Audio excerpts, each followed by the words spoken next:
Hello everyone. तो आज हम लोग पढ़ते हैं द मोस्ट इम्पॉर्टेंट टॉपिक और जिसमें काफ़ी प्रॉब्लम आती है समझने में, which is diagnosis of viral hepatitis. तो सीरोलॉजी समझने में काफ़ी दिक्कत आती है, तो यहाँ पे हम इसको सिंप्लीफाई कर देंगे। तो हम लोग 3 एंटीजन देखते हैं और एंटीबॉडी उसके अगेंस्ट। तो एंटीजन पे शुरू करते हैं। तो सबसे पहले हम लोग एनवेलप देखेंगे। एनवेलप पे होता है HbA सर्विस एंटीजन। अगर ये पॉजिटिव है इसका मतलब है पेशेंट जो है वो इन्फेक्टेड है। उसके बाद इन्वेलप और कैप्सिड के बीच में एक होता है HbE एंटीजन। अगर ये पॉजिटिव है यानी कि वो वहाँ पे वायरस जो है रेप्लिकेट कर रहा है। अगर रेप्लिकेट कर रहा है मतलब इन्फेक्टिविटी ज़्यादा है, सिंपल सी चीज़ है। और एक हम लोग देखते हैं HbC एंटीजन जो कि कैप्सिड प्रोटीन है बेसिकली, और ये हम लोग मेज़र नहीं करते हैं। हम लोग जो मेज़र करते हैं वो है एंटीबॉडी अगेंस्ट दिस। बहुत इंपॉर्टेंट है ये। उसके बाद ये एंटीजन है तो ऑफ कोर्स एंटीबॉडी भी होगा ही। तो अगर anti-HbS एंटीबॉडी हम लोग को मिल रहा है इसका मतलब पेशेंट या तो क्योर्ड है नहीं तो वैक्सीनेटेड है। अगर anti-HbC एंटीबॉडी मिल रहा है इसका मतलब इसमें दो हो सकता है। IgM मतलब एक्यूट इन्फेक्शन है उसको, अगर IgG मिल रहा है उसको क्रॉनिक इन्फेक्शन है। अगर anti-HbE एंटीबॉडी मिल रहा है हम लोग को तो इसका मतलब है कि पहले जो रेप्लिकेट कर रहा था इन्फेक्टिविटी ज़्यादा था तो एंटीबॉडी आके उसको कम कर दिया। तो डिक्रीज़ इन रेप्लिकेशन, डिक्रीज़ इन इन्फेक्टिविटी। फिर एक HBV DNA होता है जो यहाँ पे मिलेगा हम लोग को। इसका अगर ये बढ़ा हुआ है तो मतलब increase in replication, there is increase in infectivity. तो एंटीजन में हम लोग 4 चीज़ देखेंगे, एक HbS एंटीजन, एक HbE एंटीजन, HbC एंटीजन और HBV DNA। और एंटीबॉडी में हम लोग 3 देखेंगे, anti-HbS, anti-HbC और anti-HbE। क्लियर। अब हम लोग चलते हैं एक्यूट इन्फेक्शन में क्या होता है। अभी अभी मान लीजिए हमको इन्फेक्शन हुआ है, ये एक्यूट है, तो क्या एंटीजन मिलेगा। सबसे पहले HbS एंटीजन पॉजिटिव आएगा, फिर HbE एंटीजन पॉजिटिव आएगा और HbV DNA मिलेगा। HbC तो हम लोग मेजर ही नहीं करते तो वो कहाँ से मिलेगा। तो HbS एंटीजन यहाँ पे निगेटिव आएगा, क्योंकि अगर HbS होता तो या तो जो पेशेंट है वो क्योर्ड होगा और वैक्सीनेटेड होगा तभी हमको HbS मिलेगा। तो यहाँ पे जो anti-HbS निगेटिव होगा, यहाँ पे anti-HbC एंटीबॉडी मिलेगा। तो चूँकि ये एक्यूट है तो IgM टाइप का मिलेगा। और anti-HbE निगेटिव होगा क्योंकि यहाँ पे इन्फेक्शन हो रहा है ना, मतलब रेप्लिकेट कर रहा है। अगर ये पॉजिटिव होता तो ये निगेटिव होता, ये इसको कम कर देता ना, लेकिन ये बढ़ा हुआ है मतलब ये नहीं है, anti-HbE नहीं है। सिंपल सा, एक्यूट में HbS एंटीजन पॉजिटिव होगा, HbE एंटीजन पॉजिटिव होगा और HbV DNA देखने के लिए मिलेगा। तो HbS एंटीजन है इसका मतलब एंटीबॉडी नहीं है। और anti-HbC एंटीबॉडी शुरू में आता है जो कि IgM है, जो कि इसको कम करना चाहेगा ये तीनों को। तो एक होता है anti-HbE निगेटिव होगा क्योंकि यहाँ पे रेप्लिकेट हो रहा है। अब होता क्या है, एक्यूट फेज़ के बाद एक आता है विंडो पीरियड जो कि 3 से 4 मंथ के लिए होता है।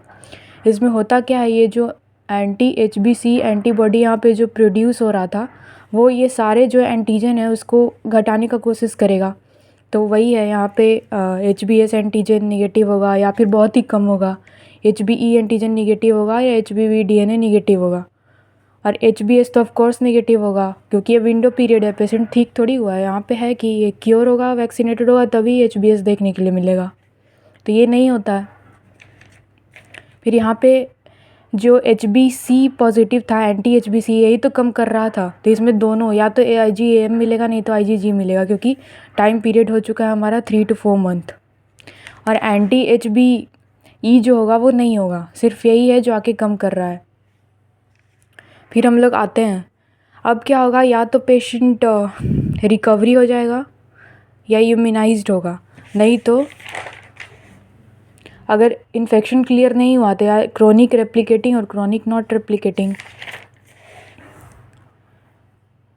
तो सबसे पहले क्या होगा इसमें कि अब IgM जो प्रोड्यूस हुआ विंडो पीरियड में वो जितने भी एंटीजन हैं उसको कम कर देगा।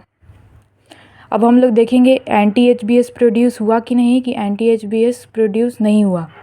तो अगर anti-HbS प्रोड्यूस हुआ है तो 2 केस में anti-HbS प्रोड्यूस होगा, यहाँ पे क्योर्ड या वैक्सीनेटेड में तो वही है रिकवरी, नहीं तो इम्यूनाइज्ड। तो अब anti-HbS आ चुका है तो मतलब कि अब एंटीजन का सफाया हो जाना चाहिए। तो वही HbS निगेटिव है, HbE एंटीजन भी निगेटिव है और HbV DNA भी निगेटिव है। और यहाँ पे anti-HbS एंटीबॉडी पॉजिटिव है, एंटी HBC एंटीजन जो है एंटीबॉडी है वो IgG टाइप का है क्योंकि 6 मंथ हो चुका है और ये जो है वो नहीं रहता है, नॉट अवेलेबल। फिर हम लोग आते हैं वैक्सीन में। वैक्सीन में हम लोग क्या देते हैं, सिर्फ जो सरफेस एंटीजन है हम लोग वही देते हैं, सिर्फ सरफेस एंटीजन देते हैं हम लोग। तो कोर एंटीजन या फिर जो ई एंटीजन है वो सब आएगा ही नहीं। तो सिर्फ यहाँ पे anti-HBs एंटीबॉडी पॉजिटिव मिलेगा, बाकी कुछ नहीं, बाकी सारा। अब ये एंटीबॉडी पॉजिटिव है तो HBs एंटीजन निगेटिव ही देखने के लिए मिलेगा, HB एंटीजन होगा ही नहीं और ये होगा ही नहीं और ये सब कुछ होगा ही नहीं, क्योंकि वैक्सीन में हम सिर्फ HBs देते हैं। अब आते हैं कि HBs जो है वो प्रोड्यूस हुआ ही नहीं, एंटीजन प्रोड्यूस हुआ ही नहीं, यानी कि वो क्रोनिक फेज़ में चला गया है। तो क्रोनिक में भी 2 तरह का होगा, रेप्लिकेटिंग और नॉट रेप्लिकेटिंग। तो रेप्लिकेटिंग में अब क्रोनिक है ही तो सारा एंटीजन होगा, HBs एंटीजन होगा, HBe एंटीजन होगा, HBV DNA भी पॉजिटिव ही होगा। तो यहाँ पे क्या होगा, HBs निगेटिव होगा क्योंकि ये आया ही नहीं, तभी तुम लोग ये क्लासिफिकेशन देख रहे हैं। और यहाँ पे anti-HBC तो रहेगा जो IgG टाइप का रहेगा क्योंकि 6 महीना हो चुका है, और anti-HBe निगेटिव होगा क्योंकि अगर ये आया होता तो ये रेप्लिकेट नहीं कर रहा होता, मतलब रेप्लिकेटिंग फेज़ नहीं होता। अब क्रॉनिक में नॉट रेप्लिकेटिंग, तो यहाँ पे anti-HBs जो कि है एंटीबॉडी आया नहीं है, anti-HBC IgG तो था ही, विंडो पीरियड में प्रोड्यूस हुआ था, लेकिन इतना नहीं हुआ था कि इन्फेक्शन को क्लियर कर पाए। और यहाँ पे anti-HBe पॉजिटिव आ गया है, अब ये आ गया है तो इसको कम कर देगा ये दोनों को, तो वही डिक्रीज़ है। और HBs पॉजिटिव होगा एंटीजन, तभी तो ये क्रोनिक है। तो गाइज़ इतना ही था।